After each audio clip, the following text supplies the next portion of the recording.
I'm so glad you joined me right here in the middle of January.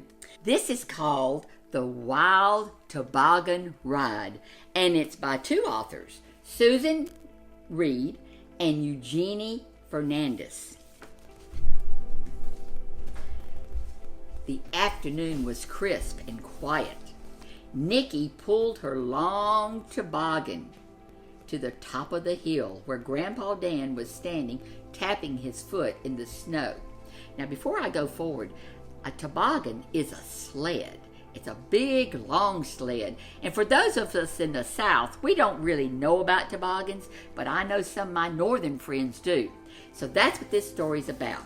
So Grandpa is waiting, tapping his foot in the snow. "Come along," he frowned. "I'm chilled to the bone. Fiddlesticks to snow." "Please, Grandpa Dan, just one more ride," pleaded Nikki.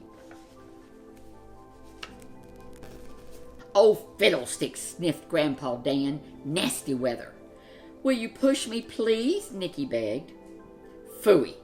This is the last one, then." Grandpa Dan leaned over to give Nikki a tiny push on her long toboggan. As he bent over, he stepped on his extra long scarf and his foot slipped. Bump! Oomph! Crash! Grandpa Dan landed on the back of the long toboggan with Nikki on his lap. "Yahoo!" yelled Nikki. "Good grief!" gasped Grandpa Dan. "How do you steer this thing?" Down the hill they went, gathering speed, with Grandpa Dan's extra long scarf flapping in the wind. "Yahoo!" Nikki yelled again. They reached the bottom of the hill, and the toboggan swerved left. "Whoa!" sputtered Grandpa Dan from behind his extra long scarf. "I can't see a thing." Bump! Oomph! Crash! The baker, crossing the street, landed on top of Grandpa Dan and Nikki. "Good grief! Move up!" yelled Grandpa Dan. "What on earth are you doing, Dan?" asked the baker. "Trying to steer this confounded contraption. Move your head, I can't see a thing." Along the street zoomed Grandpa Dan, Nikki, and the baker, all on the long toboggan.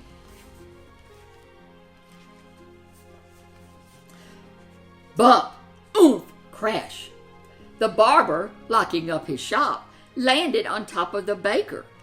"Heavens! Find your own spot," said the baker.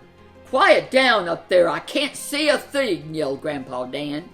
Along the street and into the park went Grandpa Dan, Nikki, the baker, and the barber, all on the long toboggan. Bump! Oof! Crash! The police chief, on his way home from work, landed on top of the barber. "Get your foot off my head," said the barber. "Wowsy, Dan, do you have a license for this thing?" asked the police chief. "Move up, we're getting squished back here," called the baker. And through the park whizzed Grandpa, Dan, Nikki, the baker, the barber, and the police chief, all on the long toboggan. Bump! Oof! Crash! The mail carrier with her bag of letters landed on top of the police chief. "Sorry, Chief," said the mail carrier. "Get your mail bag off of my lap and sit down," said the police chief. "This is my spot." "Good grief!" Grandpa Dan yelled. "With everybody dancing around up there, I can't see a thing."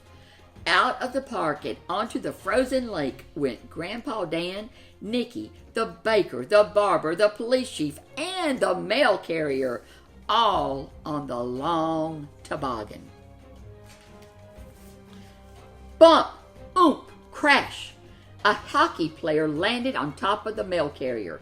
"Penalty!" yelled the hockey player. "Interference!" "Oh, be quiet," said the mail carrier. "Everybody hold on," yelled Grandpa Dan. "Yahoo!" cried Nikki. Over the ice and straight toward the snowbank went Grandpa Dan, Nicky, the baker, the barber, the police chief, the mail carrier, and the hockey player, all on the long toboggan. Bump! Oof! Crash! The toboggan flew into the snowbank, and suddenly bodies were tumbling in every direction. Hats, gloves, and scarves soared through the air. Grandpa Dan and Nicky landed in a bush. The baker and the barber landed in a tree. The police chief and the mail carrier and the hockey player landed in a garbage can. For a moment, nobody moved. Everything was quiet. Then Grandpa Dan and Nicky crawled out of the bushes. The baker and the barber climbed out of the tree. The police chief, the mail carrier, and the hockey player jumped out of the garbage can. Grandpa Dan grabbed the toboggan and began to run across the ice, his extra long scarf flapping behind him. The baker, the barber, the police chief, the mail carrier, and the hockey player looked at each other. Then they started running too. "Wait, Grandpa Dan! Where are you going?" yelled Nicky. "If we hurry," he called back, "we can get in one more ride before dark." The end. Thank you for joining me with the Wild Toboggan Ride. Wasn't that fun?